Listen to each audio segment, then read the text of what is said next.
السلام علیکم دوستو، آج میں آپ لوگوں کے لیے تیسری حدیث سنانا چاہتا ہوں۔ نبی کریم صلی اللہ علیہ وسلم پر وحی کا ابتدائی دور اچھے سچے پاکیزہ خوابوں سے شروع ہوا۔ آپ صلی اللہ علیہ وسلم خواب میں کچھ دیکھتے وہ صبح کی روشنی کی طرح صحیح اور سچا ثابت ہوتا۔ پھر من جانب قدرت آپ صلی اللہ علیہ وسلم تنہائی پسند ہو گئے اور آپ صلی اللہ علیہ وسلم نے غار حرار میں خلوت نشی اختیار فرمائی اور کہیں کہیں دن اور رات وہاں مسلسل عبادت اور یاد الہی و ذکر و فکر میں مشغول رہتے۔ جب تک گھر آنے کو دل نہ چاہتا توشہ عمرہ لیے ہوئے وہاں رہتے۔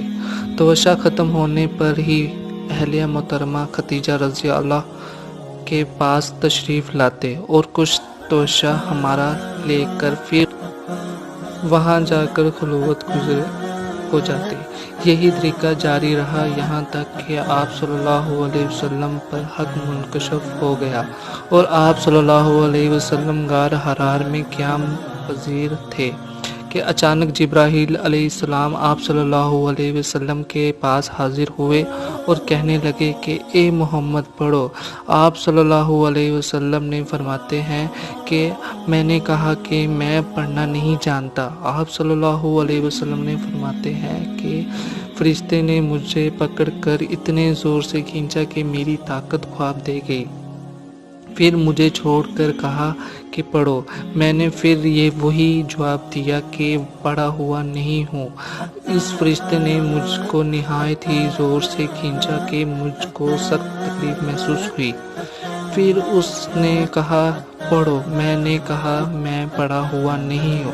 فرشتے نے تیسری بار مجھے پکڑ کر تیسری مرتبہ مجھ کو کھینچا، پھر مجھے چھوڑ دیا اور کہنے لگا پڑھو اپنے رب کے نام کی مدد سے جس نے پیدا کیا اور انسان کو خون کی فٹکی سے بنایا، پڑھو اور آپ کا رب بہت ہی مہربانیاں کرنے والا ہے۔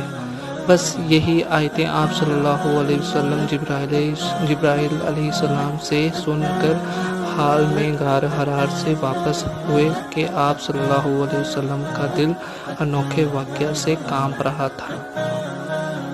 آپ صلی اللہ علیہ وسلم خدیجہ کے یہاں تشریف لائے اور فرمایا کہ مجھے کمبل اڑا دو، مجھ میں کمبل اڑا دو۔ لوگوں نے آپ صلی اللہ علیہ وسلم کو کمبل اڑا دیا۔ جب آپ صلی اللہ علیہ وسلم کا ڈر جاتا رہا تو آپ صلی اللہ علیہ وسلم اپنی زوجہ محترمہ خدیجہ رضی اللہ عنہا کو تفصیل کے ساتھ یہ واقعہ سنایا اور فرمانے لگے کہ مجھ کو اب اپنی جان کا خوف ہو گیا ہے۔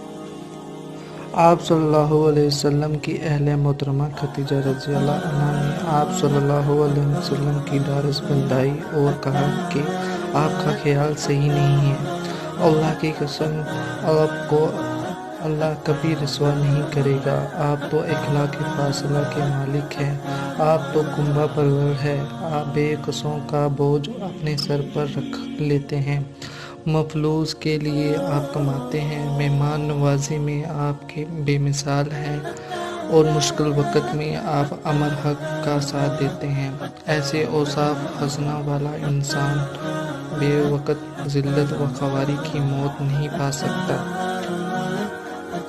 پھر مزید تسلی کے لیے خدیجہ رضی اللہ عنہا آپ صلی اللہ علیہ وسلم کو ورقہ بن نوفل کے پاس لے گئی جو ان کے چچا زاد بھائی تھے اور زمانہ جہالت میں نصرانی مذہب اختیار کر چکے تھے اور عبرانی زبان کے کتب تھے۔ چنانچہ انجیل کو بھی حسب منشائے خداوندی عبرانی زبان میں لکھا کرتے تھے۔ انجیل سریانی زبان میں نازل ہوئی تھی، پھر اس کا ترجمہ عبرانی زبان میں ہوا۔ ورقہ اس کو لکھتے تھے۔ وہ بہت بوڑھے ہو گئے تھے، یہاں تک کہ ان کی بہنائی بھی رخصت ہو چکی تھی۔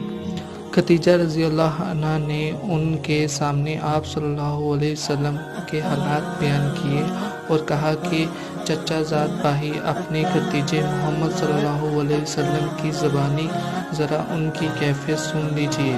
وہ بولے کہ بھتیجے آپ نے جو کچھ دیکھا ہے اس کی تفصیل سناؤ۔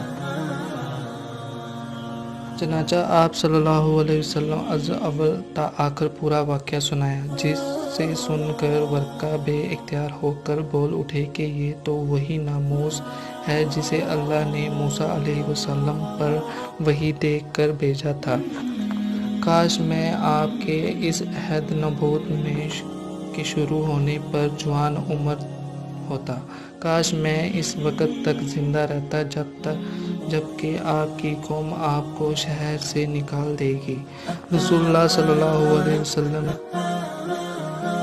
سن کر تعجب سے پوچھا کہ کیا وہ لوگ مجھ کو نکال دیں گے؟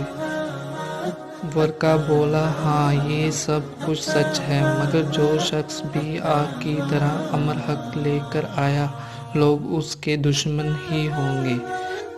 اگر مجھے آپ کی نبوت کا وہ زمانہ مل جائے تو میں آپ کی پوری مدد کروں گا۔ مگر ورقہ کچھ دنوں کے بعد انتقال کر گئے۔ پھر کچھ عرصہ تک وحی کی آمد موقوف رہی۔